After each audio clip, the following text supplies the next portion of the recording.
ગામડાવાળાને આપણો ઉજાગર નહીં વાત કરવાની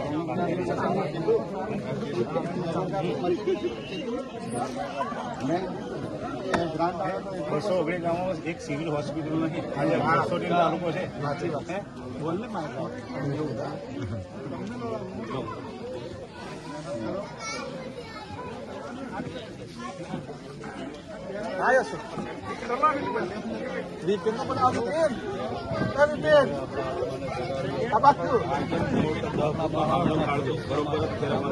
આજે આપણે શપથવિધિ લેવાની છે તો તમામ ભાઈઓ અને બહેનો જતા ન રહેતા અને ચાયનો બીજા રકમ બાકી છે તો ચા પીને જવાનું છે ઘરે અને એક શપથવિધિ લેવાની છે.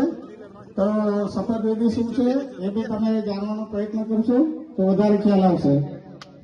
તો એમાં જતા નહીં રહેતા, બેસો થોડી